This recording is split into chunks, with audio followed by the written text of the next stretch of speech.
So, I am very pleased to be bringing you this video here today, because not only is the topic something that I find absolutely astounding, but because this actually is the first video on the channel with NHL 25 gameplay. Now, I know every time I talk about gameplay that is always going to be on in the background, most of y'all don't seem to care, and that's okay. I personally like sticking to my roots because this YouTube channel, if you go by oldest, this was initially a gaming channel. It was always the intention of this to be a gaming channel.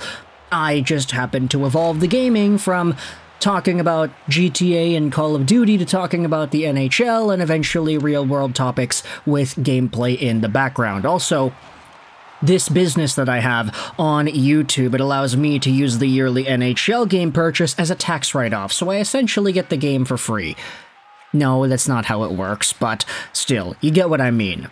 NHL 25 gameplay is now here, and I'm going to try to phase it in slowly so I could still use up the NHL 24 gameplay that I have. The biggest difference you could tell, it's going to be the scoreboard on the top left versus on the bottom of the screen. I still have a lot of NHL 24 footage to use, so I'll slowly phase that out while incorporating NHL 25 gameplay. Besides, nobody really cares about the gameplay anyway, so I'm going to do what I want.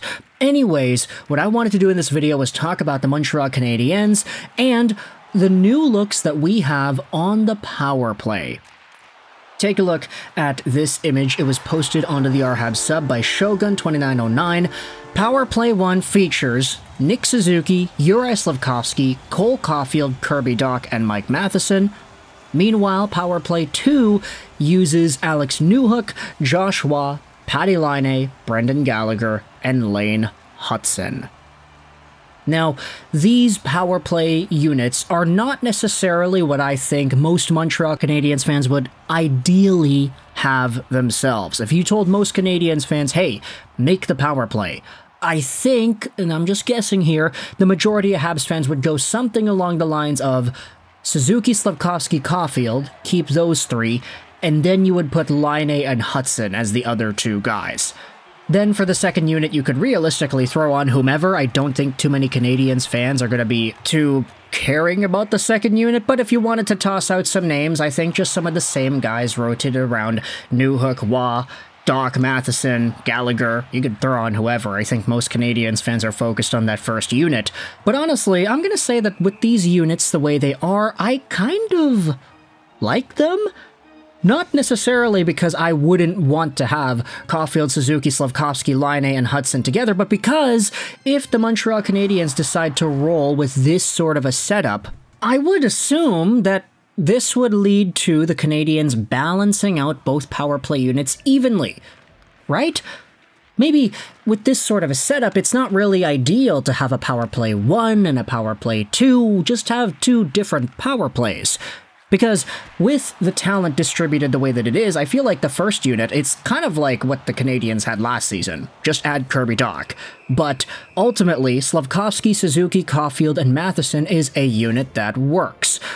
Okay, before any of the snarky commenters go out there and say, what do you mean works? The Canadiens' power play sucked last year. Yeah, I get it, but like, you get what I mean here, right? There is some sort of a chemistry that exists with these guys, and for Mike Matheson, he was one of the best NHL defensemen in points last year, so I wouldn't necessarily assume the Canadiens are going to up and away say, sorry, Lane Hutson's here, Matheson, you're off power play 1. And furthermore, with the Montreal Canadiens dedicating so much investment into Patrik Laine, from taking on his full salary to working through a trade, incorporating him into the environment, having the Habs fans in the Bell Center roar whenever he touched the puck, there's an obvious emphasis that the Montreal Canadiens team is going to put on Patrik Laine, which makes me think, okay, you have him on the second unit, he's out there with Waugh, a great passer, with Gallagher, good net front presence, Newhook is a versatile player, and then Lane Hutson is Lane Hutson.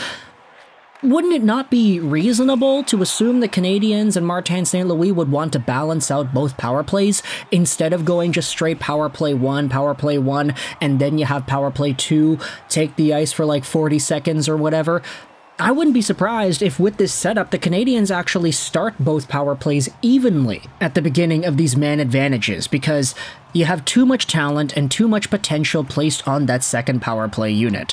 And who knows, if the first power play unit stinks, like, you know, for a good chunk of last season they were kind of bad, if they do have difficulties getting results, let's say they go cold for a power play or 2 shifts in a row, then it's like, okay, next time they have a power play, just throw on the second unit. Let's see Hutson and Laine try to work some magic to get things going for the Habs.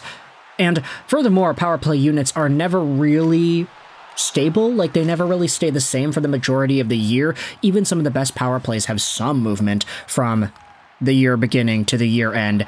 So for Patrik Laine and Lane Hutson, I don't want to make it seem like it's impossible for them to inevitably become power play 1 guys. Maybe if Kirby Dach just does not have a good job transitioning into that role, then maybe Laine gets a chance there. And if he develops some chemistry with Lane Hutson, maybe Hutson is able to replace Matheson. Who really knows?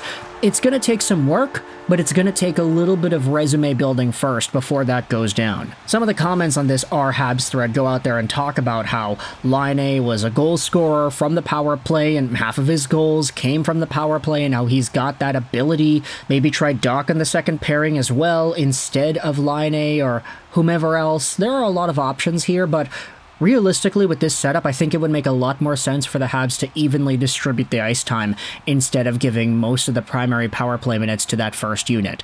Especially when you consider how slow it was at times last season and how ineffective it was too. Sure, there's talent there and they can score, but having another unit that has arguably the same potential at producing goals with Laine and Hutson on it, with Josh Watt too, that opens the door up for more competition and more internal battling as to who could be better, and guys trying to one-up each other, which ultimately leads to better results on the ice, because if more guys are scoring goals, then everybody wins, right? So I do like this setup a lot. You can let me know your thoughts in the comment section below. If there's anybody else that you think should be in this conversation, in the mix, who else do you think it should be? Do you think Cayden should be given an opportunity or 2 on the power play? He probably won't be, considering Hutson and Matheson are there, but what are your thoughts on him? What are your thoughts on any of the other prospects that might be able to force a spot too? Should Oliver Kapanen be given an opportunity? Is he even going to make the team?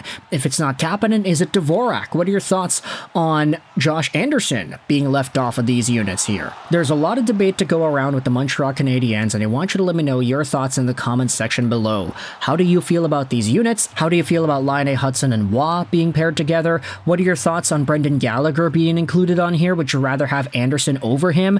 And where do you think Kirby Dach is going to find himself towards the end of the season? Is he going to stay on power play 1? Is he going to eventually lose his spot to Patrik Laine? Or do you think they play together? Who knows? Dach, Waugh, and let's say Suzuki with Laine seems like a really interesting passing unit there. It would be like loading all the playmakers onto one unit and just throwing it over to Laine, giving it to Laine, giving it to Laine. What are your thoughts on that sort of an idea as well? The comment section is your floor. I gotta get back to recording some NHL 25 footage and building my Hut team just so I could spread out the diversification of video footage throughout these YouTube videos here. But I hope you enjoyed this video.